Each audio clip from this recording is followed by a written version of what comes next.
রানাঘাটের ছোট্ট অস্মিকা দাস। এই তো কয়েক মাস আগে কৈশোরে জন্ম নিলেন অস্মিকা।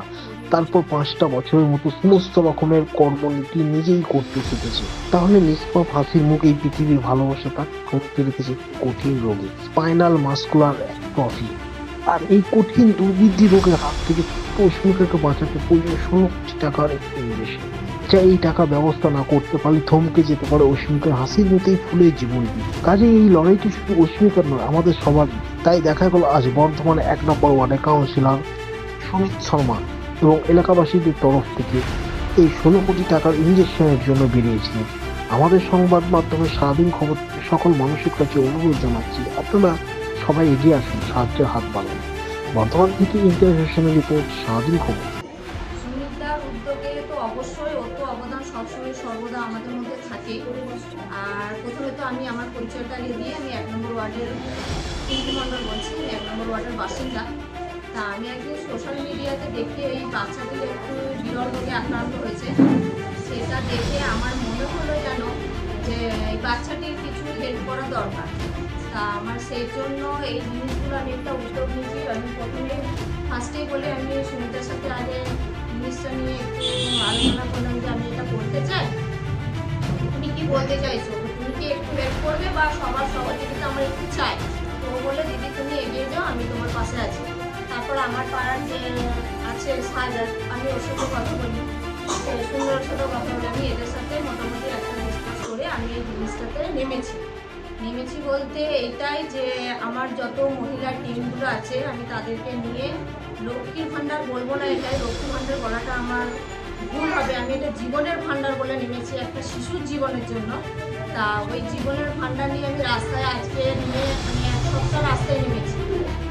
মানে ধরতে গেলে অর্ধেকটা এদিকে পুরো কভার করি, স্টেশন থেকে নিয়ে বীরহাটা থেকে নিয়ে কার্জন গেট থেকে নিয়ে নবাবহাট মোড় থেকে নিয়ে বাস স্ট্যান্ড থেকে নিয়ে এমন কোনো দোকানে আমি সাহায্যের জন্য গেছিলাম। তা আমি মোটামুটি ওনাদের কাছ থেকে যথেষ্ট রিভিউ পেয়েছি। কেউ আমাকে ফেরানি, যার যেমন সামর্থ্য সে তেমন আমাকে হেল্প করেছে। যে যত চ্যানেল আছে তাদের মাধ্যম থেকেও বলেছে যে আপনারা একটু সহযোগিতা করুন আমার বাচ্চাটার জন্য। তার জন্যে বিশ্বের সমস্ত মানুষ আজকে পথে নেমেছে এই শুধু বাচ্চাটির জন্য। তা আমি ওটাই চাইছি যে আমার থ্রু থেকে এই জিনিসটা যেন পৌঁছে যায়, যে পৃথিবীর সব মানুষই যেন যে কোনো বাচ্চা, শুধু এই বাচ্চাটার জন্য নয়, যত অসহায় মানুষ আছে বা বাচ্চা আছে যেন এরকম মানুষ হয়ে মানুষের পাশে দাঁড়ায়। কি রোগ হয়েছে বাচ্চাটা? বাচ্চাটি রোগ ওই স্পাইনাল কর্ডেই আছে। বাচ্চার রোগটা দেখলাম তো বলো, মেন একজাক্টলি রোগটি আছে এসএমএ টাইপ। বাচ্চাটির বয়স কত? বাচ্চাটির বয়স হচ্ছে 10 মাস। এই যে এই বাচ্চাটির জন্য আমরা আজকে পথে নেমেছি। বাচ্চাটির বাড়ি কোথায়? রানাঘাটে, নদিয়া ডিস্ট্রিক্ট। অস্মিকা নাম, বাচ্চাটির নাম হচ্ছে অস্মিকা। বাচ্চাটির নাম দাস। অস্মিকা দাস। অস্মিকা দাস বলেও একটি বাচ্চা আছে, আর একটা ঋত্বিকা দাস বলেও একটি বাচ্চা। আর এই মুহূর্তে আমরা জানতে পেরেছি যে ঋত্বিকা দাস বলেও একটি বাচ্চা এরকম ধরা পড়ছে, সেটার বাড়ি হচ্ছে আপনার সোনারপুরে। তো আপনি কি এই সব বাচ্চাদের জন্যই কি এরকম একটি উদ্যোগ নেবেন?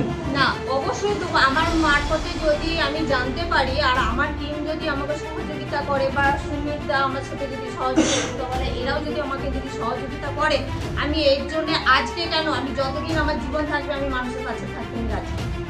আপনার নাম এবং পরিচয়? আমার নাম হচ্ছে পিঙ্কি মণ্ডল।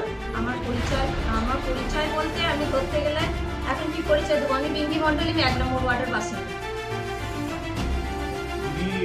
আগে আমার সঙ্গে আলোচনা করেছিল ভাই ব্যাপার আছে, তাহলে আমাদেরকে একটু সহায়তা করবো। দিদি অবশ্যই আমরা পাশে থাকবো, যতটা পারবো। আমরা 16 কোটি টাকা আমরা পারবো না, আমরা যদি যেটুকু পারবো দিদি আমরা আপনার পাশে আছি। দিদিকে দেখলাম, দিদিকে অনেক অনেক ধন্যবাদ জানাই। তো এলাকার মহিলাকে নিয়ে একটা টিম করে বিভিন্ন জায়গায় টিম করে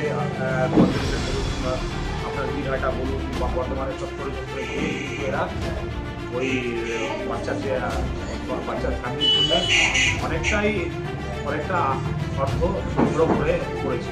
এবং দিদি বলেছে কি আমরা যে টিম আমরা সংগ্রহ করেছি, আমরা যে দিনদার থেকে টাকা সংগ্রহ করেছি এবং ফ্যামিলির হাতে গিয়ে আমরা টাকাটা দেবো।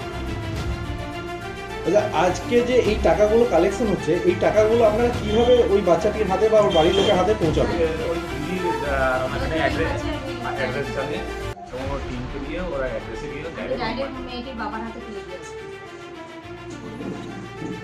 জায়গায় দেখেছি তোমাদের এই 1 নম্বর ওয়ার্ড থেকে সুমিতদার উদ্যোগে এবং আপনাদের এলাকাবাসীর উদ্যোগে অনেকগুলো ভালো ভালো কর্মসূচি গ্রহণ করতে, এই বিষয়ে কি বলবে? আজকে যে এত বড় একটি মহৎ কাজ হচ্ছে, এই বিষয়ে কি বলবে? বিষয়ে প্রথমে সরকার জানায় আমাদের ওয়ার্ডের মুরব্বীরা এবং আমাদের কিছু সমাজসেবী ভাষায় তিনি এত ভালো একটা উদ্যোগ নিয়েছেন।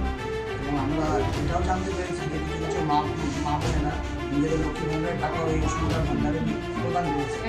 সেই জন্য আমার মমতার মুখ্যমন্ত্রীকে ধন্যবাদ জানাই যে তিনি লক্ষ্মী ভাণ্ডারের মাধ্যমে এই প্রদান রাশি করার সুযোগ করে দিচ্ছে।